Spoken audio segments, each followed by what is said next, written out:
আসসালামু আলাইকুম বন্ধুরা।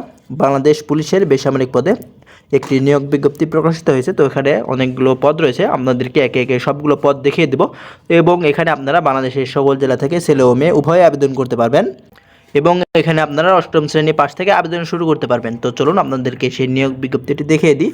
এখানে দেখতে পাচ্ছেন কুড়িগ্রাম পুলিশ লাইন্স স্কুল, কুড়িগ্রামে নিয়োগ বিজ্ঞপ্তি প্রকাশ করা হয়েছে। তো এখানে দেখতে পাচ্ছেন নিয়োগ বিজ্ঞপ্তি। তো প্রথমে দেওয়া আছে, দেখতে পাচ্ছেন আপনারা কিভাবে আবেদন করবেন এবং আবেদনের লাস্ট ডেট কবে সেটি দেওয়া আছে। এখানে দেখতে পাচ্ছেন আগ্রহী প্রার্থীকে আগামী 22 তারিখ 12 মাস 2024 তারিখের মধ্যে সোনালী ব্যাংক কুড়িগ্রাম শাখা চলতি হিসাব নাম্বার দেওয়া আছে। দেখতে পাচ্ছেন আপনাদেরকে এই নাম্বারে মূলত 500 টাকার ব্যাংক ড্রপ বা পে অর্ডার অফেরতযোগ্য জমা করতে হবে এবং আপনাদের এই আবেদনটি ডাকযোগে পৌঁছাতে হবে।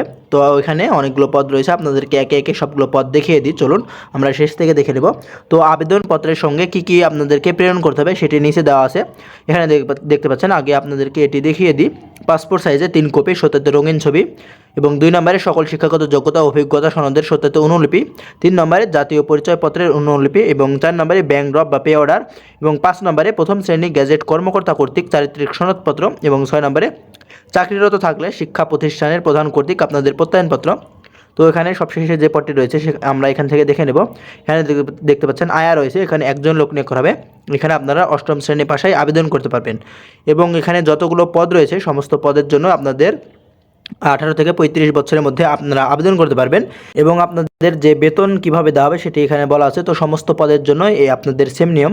এখানে আপনাদের জাতীয় বেতন স্কেল ও গ্রেড ওই সেই হিসাবে এখানে বলা আছে। দেখতে পাচ্ছেন এমপিও নীতিমালা শিক্ষাগত যোগ্যতা ও অভিজ্ঞতা বিবেচনা রেখে আলোচনা সাপেক্ষে আপনাদের বেতন নির্ধারণ করা হবে। তো সমস্ত পদের জন্য একই, আমরা বারবার এগুলো বলবো না। তো এখানে দেখতে পাচ্ছেন 16 নম্বরে অফিস সহায়ক, নিরাপত্তা কর্মী, নৈশ প্রহরী, মালি এবং পরিচ্ছন্নতা কর্মী লোক নিয়োগ করা হবে। এখানে 3 জন লোক নিয়োগ করা হবে। এক্ষেত্রে আপনাদের অষ্টম শ্রেণী পাশ হলে আপনারা আবেদন করতে পারবেন। তো আপনাদের বয়স এবং যে বেতন গ্রেড সেটি সেম এবং 15 নম্বরে অফিস সহকারী কাম কম্পিউটার অপারেটর, এখানে একজন লোক নিয়োগ করা হবে। এখানে আপনারা এইচএসসি পাশে আবেদন করতে পারবেন এবং সরকার অনুমোদিত প্রতিষ্ঠান থেকে 6 মাস মেয়াদী কম্পিউটার ডিপ্লোমাধারী হতে হবে।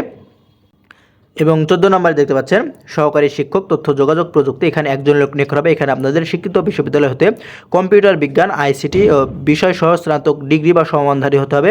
এবং 13 নম্বরে সহকারী শিক্ষক শারীরিক শিক্ষা, এখানে একজন লোক নিয়োগ করা হবে। এখানে আপনাদের স্বীকৃত বিশ্ববিদ্যালয় হতে স্নাতক ও জুনিয়র ফিজিক্যাল ডিপ্লোমাধারী হতে হবে। 12 নম্বরে সহকারী শিক্ষক ধর্ম ও নৈতিক শিক্ষা, এখানে 2 জন লোক নিয়োগ করা হবে।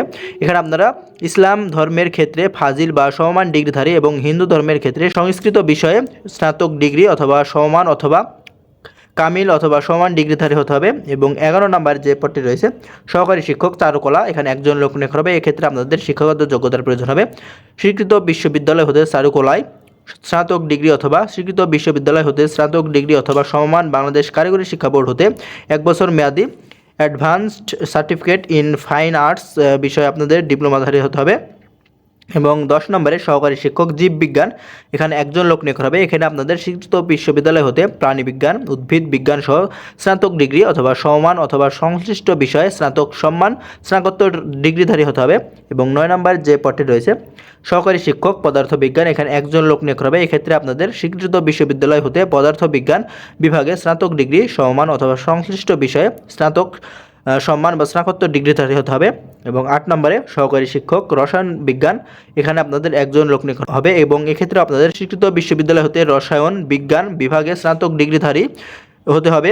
এবং 7 নম্বরে সহকারী শিক্ষক ব্যবসায় শিক্ষা, এখানে একজন লোক নিয়োগ হবে। এক্ষেত্রে আপনাদের স্বীকৃত বিশ্ববিদ্যালয় হতে বাণিজ্য বিভাগে স্নাতক ডিগ্রি অথবা সমমানের ডিগ্রিধারী হতে হবে। এবং 6 নম্বরে সহকারী শিক্ষক ইংরেজি, এখানে 3 জন লোক নিয়োগ হবে। এক্ষেত্রে আপনাদের স্বীকৃত বিশ্ববিদ্যালয় হতে স্নাতক পর্যায়ে ন্যূনতম 300 নম্বরের ইংরেজি সহ স্নাতক ডিগ্রিধারী হতে হবে। এবং 5 নম্বরে সহকারী শিক্ষক বাংলা, এখানে 3 জন লোক নিয়োগ হবে। এক্ষেত্রে আপনাদের স্বীকৃত বিশ্ববিদ্যালয় হতে স্নাতক পর্যায়ে ন্যূনতম 300 নম্বরের বাংলা সহ স্নাতকোত্তর ডিগ্রিধারী হতে হবে। এবং 4 নম্বরে সহকারী শিক্ষক গণিত, এখানেও 3 জন লোক নিয়োগ হবে। এক্ষেত্রে আপনাদের স্বীকৃত বিশ্ববিদ্যালয় হতে সংশ্লিষ্ট বিষয়ে গণিত সহ বিজ্ঞান বিভাগে স্নাতক ডিগ্রি ধারী হতে হবে। এবং 3 নম্বরে সহকারী শিক্ষক সামাজিক বিজ্ঞান, এখানেও 2 জন লোক নিয়োগ হবে। এক্ষেত্রে আপনাদের স্বীকৃত বিশ্ববিদ্যালয় হতে সংশ্লিষ্ট বিষয়ে স্নাতক ডিগ্রিধারী হতে হবে। এবং 2 নম্বরে সহকারী প্রধান শিক্ষক, এখানে একজন লোক নিয়োগ হবে। এক্ষেত্রে আপনাদের স্বীকৃত বিশ্ববিদ্যালয় হতে স্নাতক বা স্নাতকোত্তর ডিগ্রিধারী হতে হবে। এবং 1 নম্বর যে পদটি রয়েছে প্রধান শিক্ষক, এখানে একজন লোক নিয়োগ হবে। এখানে আপনাদের স্বীকৃত বিশ্ববিদ্যালয় হতে স্নাতক বা স্নাতকোত্তর ডিগ্রিধারী হতে হবে। তো আপনাদেরকে সমস্ত পদ দেখিয়ে দিয়েছি। আমাদের ভিডিওটি এই পর্যন্তই। ধন্যবাদ সবাইকে।